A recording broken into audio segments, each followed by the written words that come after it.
Well, you've probably heard that a lot of provinces are figuring out new plans for their AstraZeneca stockpiles. They're going to be finishing second shots of AstraZeneca, but they won't be giving any first shots. A guy I actually know here in Ontario, guy who just this week qualified for a shot of AstraZeneca and had an appointment to go get it.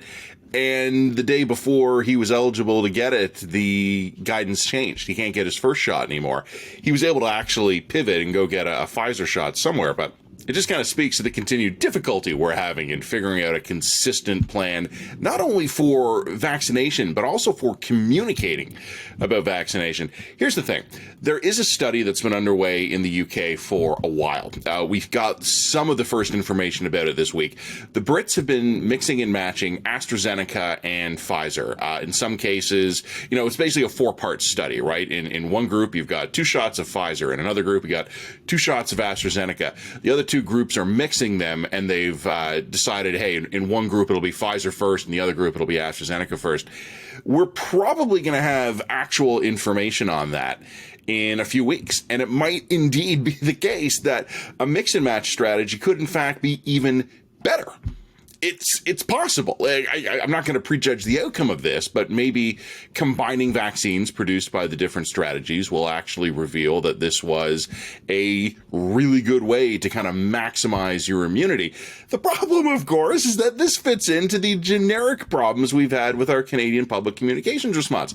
We could discover tomorrow that mixing and matching AstraZeneca and Pfizer not only beats COVID, but it also cures, bad breath, terrible hangovers, like whatever. This thing could be a wonder drug of the future. But because we've bungled the comms rollout in this country, it's still going to be viewed by people as, oh, well, I mean, this is just some, Trudeau failure, or I'm an experiment on this. The broader population, all of us collectively combined, we're not vaccine experts. We're not medical experts. We're not scientists using cutting-edge mRNA technology. We were reliant on the public health guidance of our government and key public health officials, plus certain, leaders in the medical field and the scientific community, to communicate with us in a way that informed us reasonably of the risks and also communicated to us the importance of these vaccines and the effectiveness of these vaccines. We have screwed it up. I was reading just this week that Ohio is holding a statewide lottery. Everyone who gets a vaccine will be entered to win a $1 million prize. It's Ohio's way of trying to get vaccination rates up. Doesn't seem to be necessary in Canada quite yet. Our vaccination rates are high, and our polls show that our willingness to get a vaccine remains high. At a certain point, you have to look around at the dysfunction we've had with our communication, the rollout plans, the changing strategies.